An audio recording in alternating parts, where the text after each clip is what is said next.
Good morning, students. How are you all? Hope you're fit and fine. All of you must be wondering what is picturizing in this slide. So, as you see, there are few words in it. The words are in some, it is written as rises sun the today, and the next is the sun rises today. So all of you must have guessed what might be the topic for the day. If you have guessed it rightly, yes. The topic for today is sentences. So in the first slide what I showed you was few words.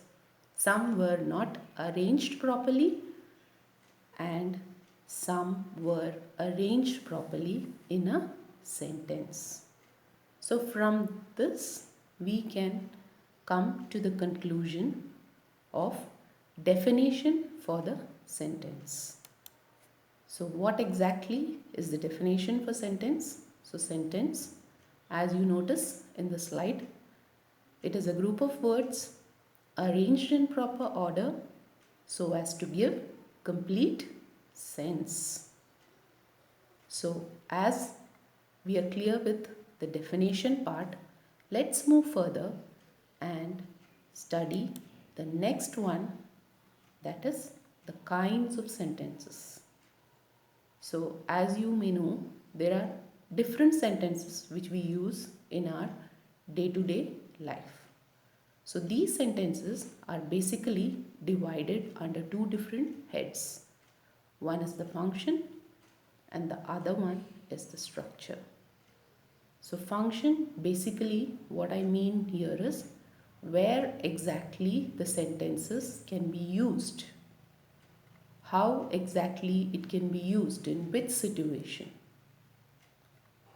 So now let's analyze further what exactly are the subtypes which fall under the head function.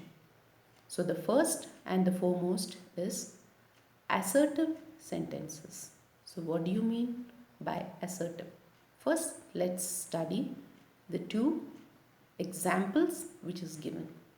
The first one, the sun rises in the east. I live in Amritsar. So from these sentences, we can make out that some information is being given. What is the information? The first one talks about the sun which is rising. From which direction? East. And the next is talking about where I live. So as you notice, both these sentences end with a full stop. So now let's move further and study the next category which is falling under functions. So what is it? As you see, it is interrogative sentences. So what are the examples? The examples are, where is your home? Which is your favorite color? So from these sentences, we can make out that there are some questions being asked. It might be about something or maybe about persons also. So do you notice what is the punctuation mark? The punctuation mark over here is question mark. Students, please remember to notice the punctuation marks which is ending in each kind or category of sentences. So now let's move further and study the next one. What is the next one? The next one is imperative sentences. So what does this mean or what does it consist of? So let's see. So it is, open your books, please close the door. So from this first sentence we can make out that somebody is giving a command. And the next sentence gives us the idea that somebody is making a request. And and it can be giving advices also. So imperative sentences are used for all these purposes, and it also ends with a full stop as in the case of assertive sentences. So now let's move further and see what is in the next category under functions. So this is the last category which is under functions, which is falling under functions, that is exclamatory sentences. So what are the examples? Examples are, what a pity, what a beautiful sight.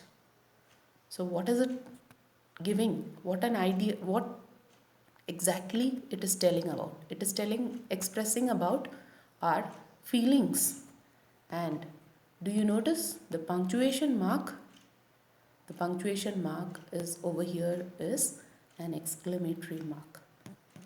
So students, in the first head, there are 4 subtypes. That is, the first one which we studied was assertive, then we studied interrogative, then imperative, and the last one was exclamatory sentence. So now, without wasting time, let's move further to the next main head under the kinds of sentences is nothing but structure. So as the name tells, structure means the parts of a sentence, is how exactly the sentence is formed or organized. So under this category, the first and the foremost is simple sentences. As the name itself tells, it is consisting of only one main clause. So you might notice the example over there. The sun sets in the west. Rahul is an intelligent boy. So in these sentences, there is only one main clause with one subject and one finite verb. So what is the clause, what is the subject and verb? It will be dealt in the further sessions, which is to be coming in the coming days. So for the time being, you can just know that simple sentences deals with only one sentence. So now let's move further and study the next type, which is falling under the category of structure, that is compound sentences. So students, you must be familiar with this word compound. What does it mean? Compound means two things which come together. So as you see in the example, he wanted to buy a new coat, he had no money. So both these sentences, it can be joined together and made into one sentence. So what is the sentence? And with what can it be joined?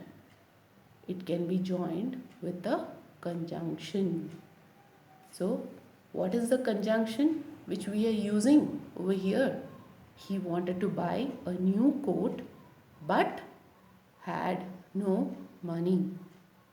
You must be noticing, that is, I have highlighted certain words in different colors. So the yellow color depicts one main sentence and the other one depicts, the red one depicts the other sentence which I have joined together, and it is joined with a conjunction but which is in green color. So both these sentences which are joined together are nothing but clauses, two main clauses. So what is a compound sentence? It is nothing but it consists of two or more main clauses which is joined by a coordinating conjunction. So what is the meaning of coordinating? Coordinating is nothing but the conjunction, or it is a word which joins sentences of equal status or importance. That is, if I remove the conjunction also, both these sentences can stand independently by itself. So now let's move further and study the next subtype, which is falling under the category of structure, and this is the last one, which is nothing but complex sentences. So complex sentences, the example what I have given here is, my grandfather is old, he goes for a morning walk. So I've joined both these sentences. As you might be noticing, my grandfather is old. So reading that sentence, the sentence is not complete in itself. We don't know what's happening further, what is going on. So if we are joining with the other sentence, he goes for a morning walk, it's clear. So how can you join that? So you're joining that with a subordinating conjunction.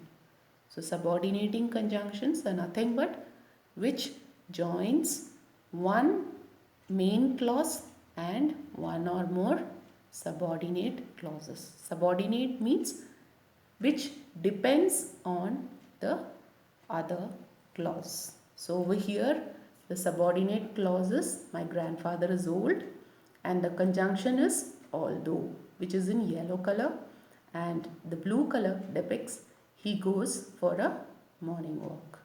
Blue color is a main clause, independent clause. So all of you must be clear with the definition. It consists of one main clause and one or more subordinate clauses, which is joined by a subordinating conjunction.